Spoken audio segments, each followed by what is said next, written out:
Bonjour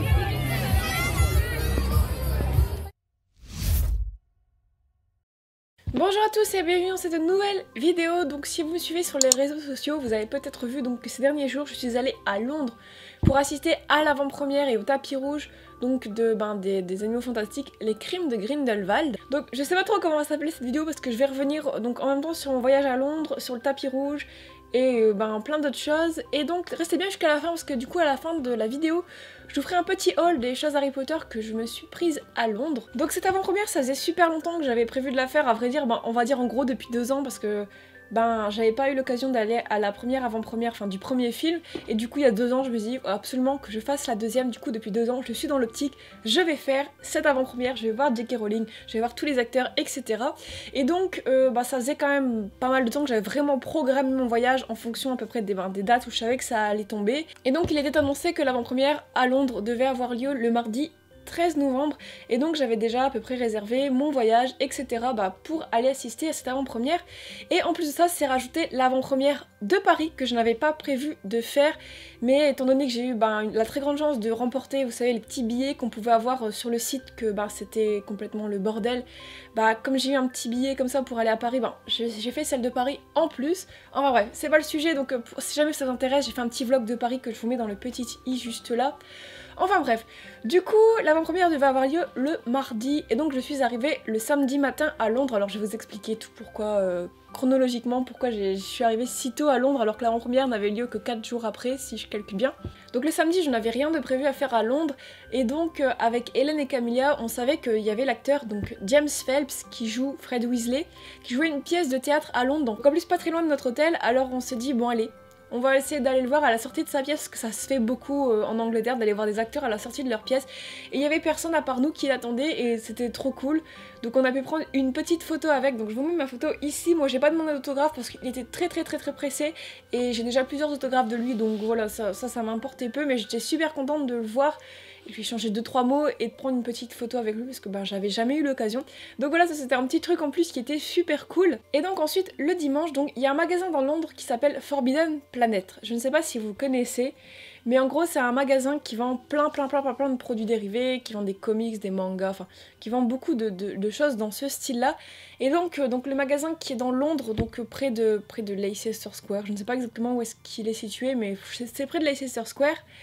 Et du coup, en gros, on savait qu'il y avait Don Fogler, donc l'interprète de Jacob Kowalski dans les Animaux Fantastiques, venait pour dédicacer donc sa dernière bande dessinée, enfin son comics, donc il est le créateur et l'auteur, il me semble, et donc on pouvait aller le voir gratuitement. Il fallait juste acheter la bande dessinée et il pouvait nous la dédicacer, on pouvait faire dédicacer autre chose et on pouvait prendre en plus de ça une petite photo avec lui. Donc les petites bandes dessinées que j'ai fait dédicacer sont dans ce sac. Donc les voici, donc on a tout d'abord la bande dessinée, donc le volume 0, donc sa signature est juste là. Et donc le volume 1, enfin un extrait du volume 1 qu'on pouvait prendre également. Donc j'ai pas encore commencé à lire ces bandes dessinées parce que déjà elles sont en anglais, je suis pas très douée en anglais. Mais je pense que étant donné que je les ai, c'est pas vers le genre de... c'est pas vers le genre de comics. C'est pas vers le genre de comics que je me tourne d'habitude. Mais je me suis dit pourquoi pas, c'est l'occasion de découvrir quelque chose d'autre que que j'ai pas l'habitude. Et donc en plus de ça je lui ai fait signer mon poster des Animaux Fantastiques que je vous montrerai après quand je vous parlerai du tapis rouge. Et j'ai également demandé à prendre une petite photo avec lui, donc il était vraiment super sympa. Enfin cet acteur est juste... il est fou, enfin c'est vraiment incroyable. Il était là, il s'extasiait, dans ce coup on comprenait pas pourquoi, il criait, enfin il est juste génial, il est hyper agréable.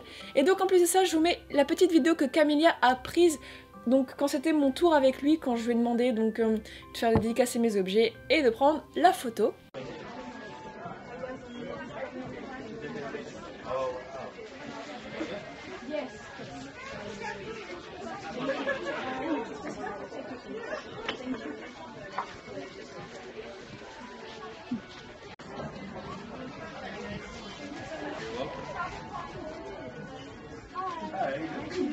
Donc voilà, c'était un super bon souvenir. Et donc de là, juste après, donc je vous rappelle, on est toujours le dimanche, donc il était 14h, 14h30, nous sommes allés donc devant un parc faire la queue. Donc je vais vous expliquer pourquoi, qu'est-ce qui se passe. Donc en gros, donc en rapport avec l'avant-première. Donc les avant-premières en fait à Londres sont un peu particulières, enfin elles sont selon moi beaucoup mieux organisées que les avant-premières en France, pour en avoir fait plusieurs en France, voilà. Donc en fait à Londres il y a un système de bracelets qui est mis en place et qui sont distribués, je pense la veille, en tout cas là c'était la veille, donc l'avant-première avait lieu le mardi, des bracelets devaient être distribués le lundi, donc le lundi à partir de 8 h du matin. Et donc ces bracelets, bon, les voici à quoi ça ressemble.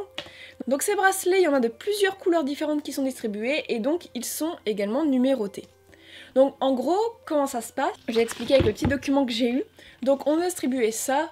Donc en gros c'est un document donc officiel des crimes de Grindelwald, je suis trop contente. Donc en gros tout ce que vous voyez là c'est l'organisation du tapis et donc vous voyez qu'il y a plusieurs couleurs. Donc si en bleu foncé c'est donc le tapis rouge qui était bleu cette fois-ci. Et donc vous voyez qu'il y a plein de petites zones, donc là du rouge, du violet, du orange. Et donc en fait c'est les entre guillemets les fan zones qui sont donc séparées par couleur. Et donc en fait ce qui se passe quand vous faites la queue pour les bracelets, donc quand c'est votre tour vous dites la couleur que vous voulez, donc sachant que voilà, il faut se la jouer stratégique, donc sachant que les deux zones qui étaient les plus demandées étaient les oranges et les noirs parce que c'est là que les acteurs s'arrêtent le plus, hein, faut se renseigner et puis souvent on vous dit ça, et donc après il faut savoir, le reste c'est un peu du hasard on va dire, il restait la violette, la rouge ou la bleue. Donc la rouge et la bleue étaient situées à la fin du tapis rouge et donc voilà, on sait jamais si les acteurs vont vraiment s'arrêter à cet endroit là ou pas. Et donc en fait, donc je vous explique, donc moi j'ai eu le bracelet rouge. Mais donc pour obtenir ce bracelet rouge, voilà, c'était un peu les Hunger Games on va dire. Donc comment ça s'est passé? Je vous ai dit que les bracelets étaient distribués le lundi matin, donc à 8 h. Sauf que voilà, ce genre d'avant-première où il y a par exemple J.K. Rowling sont très convoités et donc il y a beaucoup de monde qui va y assister et les bracelets sont bien sûr en place limitée et si en plus de ça vous voulez profiter de l'avant-première au maximum et avoir le plus de chances d'avoir des autographes etc, il faut que vous soyez aux barrières. Donc pour être aux barrières, c'est-à-dire au premier rang, voilà, il faut arriver très en avance. Donc Camilla, Hélène et moi sommes arrivés le dimanche à 14 h. Donc, vers 14 h 30, on a commencé à faire la queue pour ces bracelets, sachant que y avait des personnes que je connaissais qui étaient là depuis 8 h du matin. Donc, je sais pas comment vous avez fait, vous avez attendu carrément 6 heures de plus que nous, c'est un truc de fou. Donc, nous avons passé, si jamais vous posez la question, nous avons effectivement passé la nuit dehors. Donc c'était assez difficile. Donc je vais vous mettre un extrait, un extrait vidéo de la nuit qu'on a passée. Je vous mets un extrait des photos.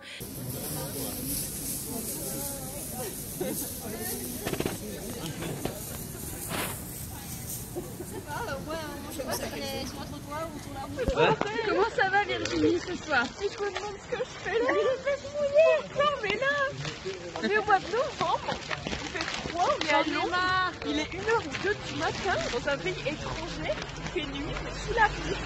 Et on reste là quoi. Voilà, c'est ça le pire ça en fait. Mais c'est pas grave, on reste. C'est pas grave.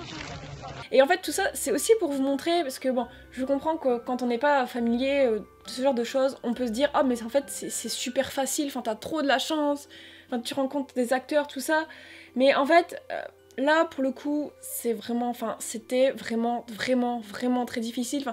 Moi personnellement j'ai pas très bien vécu la chose, il y en a qui ont mieux supporté, ça dépend vraiment de vos capacités physiques, de vos capacités mentales, et moi c'était quelque chose que j'ai eu vraiment du mal à supporter dans les dernières heures. C'est vraiment c'est compliqué, on est dans le froid, il fait nuit, dans un pays qu'on connaît pas. Bon là j'avais beaucoup de chance d'être entourée de personnes que je connaissais, il y en avait c'était pas le cas.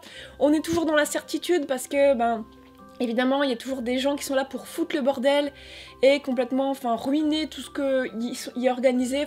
Là en fait on avait juste, les personnes qui étaient arrivées en premier avaient mis un système de numéros en place, en gros pour qu'on puisse, par exemple si on a envie d'aller aux toilettes ou d'aller se restaurer, on puisse quitter la queue et revenir à notre place. Si on voulait quitter la queue une demi-heure, on pouvait, pour aller se reposer.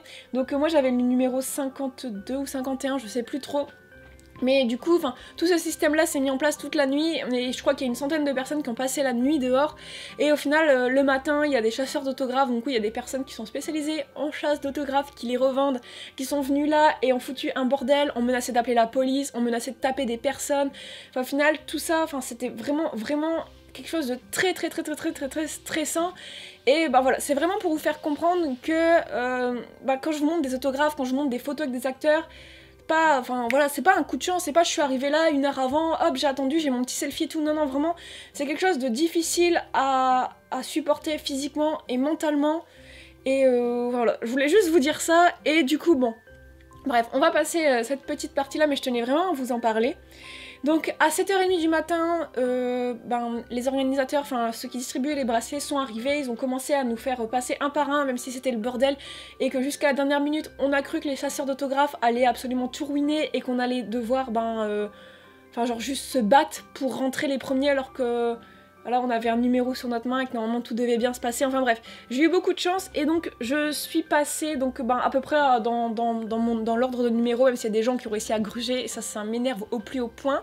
Des gens qui sont arrivés comme une fleur à 7h30 du matin alors que nous on avait dormi là et tout.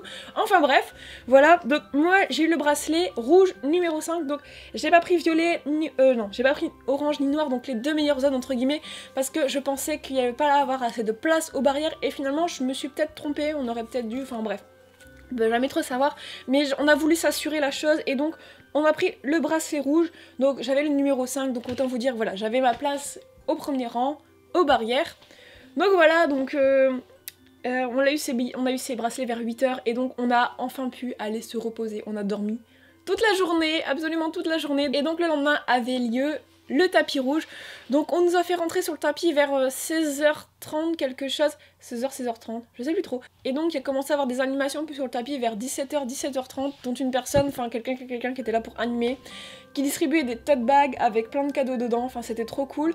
Moi j'en ai pas eu, mais Sirius Patmol en a eu un, c'était trop cool, elle avait plein de petites choses sympas dedans. Et du coup, alors je sais plus quelle heure il était, mais du coup les acteurs et J.K. Rowling, ça, ont commencé à arriver, je pense qu'il devait être peut-être 18h, quelque chose comme ça, enfin c'était assez long, et donc au début on a eu très peur parce qu'en fait on était d'un côté du tapis rouge où c'était les invités qui passaient, enfin les invités, vous savez, genre tous les influenceurs, tout ça, qui ont reçu une invitation, et donc ce qui faisait qu'on était séparés de l'autre partie du tapis rouge, et les acteurs ne passaient pas du tout devant nous, ils passaient vers la zone qui était en face de la note parce qu'ils voulaient pas se mélanger aux invités, parce que ben voilà, c'est dangereux, on peut pas faire passer J.K. Rowling à côté d'invités, enfin on sait jamais ce qui peut se passer, etc. Donc au début on s'est dit aïe aïe aïe, c'est mal parti, on a fait tout ça pour qu'au final personne ne passe devant nous, mais donc au final ça a fini par s'arranger.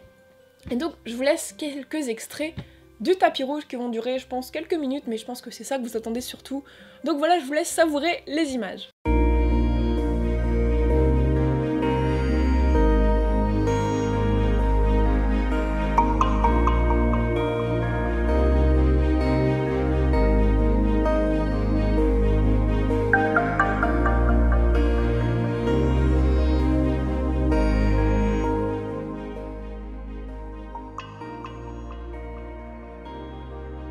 Nous sommes sur le tapis rouge, on est enfin rentré, donc là je sais pas quelle heure il est.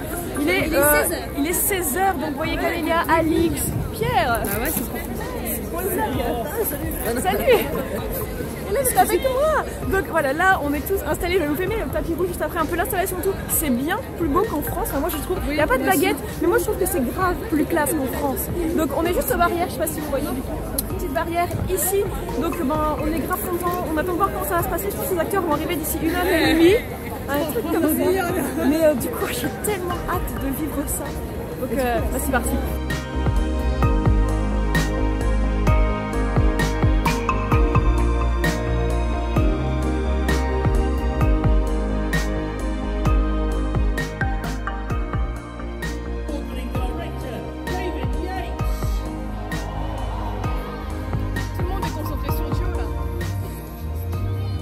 Seeing everyone wearing their Hogwarts colours after all these years, it's an amazing thing.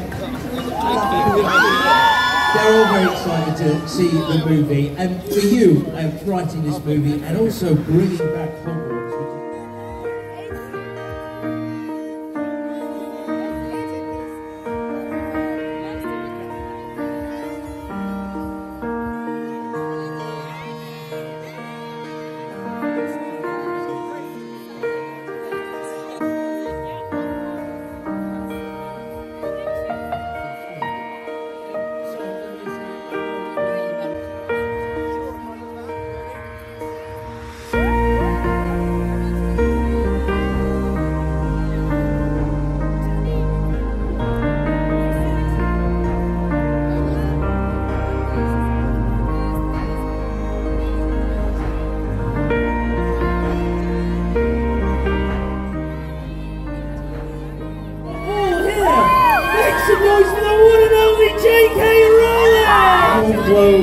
to be home where these stories began, where we make all the films and we continue to make the films, feels really special. Donc voilà, vous avez pu voir dans ces images que j'ai vu Johnny Depp de tout près. Alors c'était très impressionnant parce que je suis une très grande fan de Johnny Depp depuis des années et des années. Alors ça m'a beaucoup impressionné. Eddie Redmayne était juste un amour, Jude Law était super sympa, enfin tous les acteurs étaient super sympas. J'étais assez déçue que J.K. Rowling ne soit pas passé devant nous. Bon, je vais me plaindre parce que à Paris, j'ai eu l'occasion de l'avoir de très près, j'ai eu l'occasion d'avoir un autographe, tout ça, mais il y avait des gens à côté de moi, que je connaissais à côté de moi aux barrières, qui n'avaient pas eu cette chance. Et du coup, j'ai eu très mal au cœur pour eux, mais bon, j'ai quand même passé un moment de dingue, c'est juste fou. Et du coup, lors de ce tapis rouge, donc, je vais vous mettre les petites photos que j'ai eues. Donc, j'ai eu une photo avec Eddie Redmayne, donc qui est trop belle, je suis trop contente. Une photo avec Jude Law, qui est trop belle aussi, je suis trop contente. J'ai également une photo avec Claudia Kim, et je pense que c'est tout. Si jamais vous en oubliez, je vous les remettrai. Et donc, lors de ce tapis rouge, donc, j'ai fait dédicacer donc ce poster. Alors je sais pas si vous allez vraiment bien voir, si en fait ça passe. Donc sachant que j'avais fait dédicacer par une grosse partie du cast déjà à Paris et que je l'avais emmené juste pour le faire compléter par les acteurs que je n'avais pas eu tout simplement. Donc je l'ai fait signer donc par Dan Fogler, ici que vous voyez, donc pas au tapis rouge mais du coup à Forbidden Planet comme je vous ai expliqué avant. Et finalement j'ai eu raison parce qu'au tapis rouge il n'est pas passé devant nous, donc je suis super contente. Et je l'ai également fait signer par Johnny Depp, donc juste au milieu, je pense que vous voyez, il a signé sur son personnage, Grindelwald. Et donc je n'ai pas eu les autographes de l'acteur qui joue Youssouf Kama, dont j'ai encore oublié le nom. Et il y a d'autres acteurs que j'aurais voulu voir qui ne sont pas passés près de nous, notamment l'acteur qui joue Newt Scamander jeune, et d'autres acteurs que j'aurais voulu voir, donc des rôles secondaires, que j'aurais voulu voir et qui ne sont pas passés devant nous, donc c'était un peu triste, mais bon voilà, je suis déjà très contente. Et donc à Paris, je n'avais pas réussi à avoir d'autographe d'Eddie Redmayne, donc pas sur le poster, parce que c'est pas ça que je voulais faire signer. Donc j'ai quand même réussi à Londres à lui faire signer ma baguette, donc la baguette de Newt Scamander, donc je suis trop contente. Donc voilà, sa signature est assez particulière, j'aime bien, voilà, c'est assez rigolo. Donc voilà. Et en plus de ça, du coup, sur le tapis rouge, j'étais trop contente parce que j'ai rencontré un youtubeur Harry Potter que je suis depuis de très nombreuses années, dont je vous avais déjà parlé il y a très longtemps. Donc c'est le youtubeur qui s'appelait anciennement Wise Hufflepuff et qui a renommé sa chaîne Vegar. Donc j'ai mis mon petit selfie avec. Il était tout surpris que je l'appelle pour lui parler, c'était super sympa, j'étais trop contente de pouvoir échanger quelques mots avec lui, donc voilà, c'était le petit bonus. Et donc voilà, cette avant-première était juste dingue, j'ai vécu une semaine de ouf à enchaîner Paris et Londres comme ça, à dormir une nuit dehors, en fait c'est cool ce genre d'événement parce que n'empêche qu'on peut tester ses limites, je trouve, dans ce genre de circonstances. Je pense qu'il y a plein de gens qui vont regarder les vidéos qui vont dire mais elle est complètement dingue cette fille de dormir dehors pour voir des acteurs. Mais écoutez, moi c'est quelque chose qui me plaît, c'est quelque chose qui me fait vibrer. Il y a plein de gens qui trouveront ça débile, mais ces personnes-là ont d'autres passions et voilà, s'amusent dans la vie autrement. Moi c'est vraiment ça que j'aime. Donc voilà, écoutez, j'ai que ça à vous dire. Et donc en début de vidéo, je vous disais que j'allais vous faire un petit haul de ce que j'ai acheté à Londres, donc je vais vous montrer ça tout de suite. Donc l'incontournable, je suis encore une fois passée à la House of Nalima, pour ceux qui ne connaissent pas, du coup c'est une boutique et en même temps un genre de petit musée qui a été créé par les designers de la saga Harry Potter, donc où vous pouvez retrouver plein de concept art et d'objets, des répliques des films, des vrais objets issus des films Harry Potter, et en même temps il y a une petite boutique super sympa. Donc je me suis acheté un petit truc, parce que on va pas abuser quand même. Je me suis acheté cette carte postale que je trouvais mais genre vraiment magnifique, donc vous l'aurez reconnu. Ça reprend la couverture de la première édition des Animaux Fantastiques et qui est trop belle, et en plus je me suis dit c'est dans le thème donc pourquoi pas. Attendez, il est où celui-là? Je casse tout. Donc vous savez aussi que je fais la collection des premiers tomes de Harry Potter, donc dans toutes les éditions différentes, et j'essaie d'avoir un peu toutes les couvertures différentes. Et donc je me suis procuré un nouveau tome que je n'avais pas, donc le 1 comme je vous ai dit. Donc une édition qui est sortie à l'occasion du 20e anniversaire de Harry Potter à l'école des sorciers. Et donc il me semble, je suis pas sûre, que c'est une édition pour adultes. Juste la couverture qui change, à l'intérieur il n'y a rien qui change. Mais du coup voilà, je la trouve trop belle, et promis, je vous fais bientôt une vidéo pour vous parler de toutes mes éditions, du premier tome de Harry Potter. Quand on l'ouvre, c'est comme ça, et donc quand on retire, donc ça ressemble à ça, c'est tout en noir et je la trouve trop belle et je l'ai payé 12 livres 99. Donc la petite carte je vous l'ai pas dit mais je crois que je l'ai payé 3 livres 90, quelque chose comme ça. Donc ensuite je suis passée à l'incontournable, la plateforme 9/3, donc à la gare King's Cross. Donc je l'ai oublié dans mon appart mais je me suis acheté, vous savez, le petit pins de la baguette de Newt avec l'okami entouré, donc dont l'argent est reversé à l'association Lumos. Je la mets en image juste là et c'est un petit objet qui coûte pas très cher, je crois qu'il coûtait 5 livres et je trouve ça trop cool parce que du coup ça aide une association en même temps. Si jamais ça vous intéresse, je vous mettrai un petit lien dans la description pour que vous puissiez le commander parce que c'est une bonne action à faire, je trouve. Et enfin je suis passée bien sûr au grand Primark, donc de Oxford Street, qui a une section, une très grande section entièrement dédiée à Harry Potter.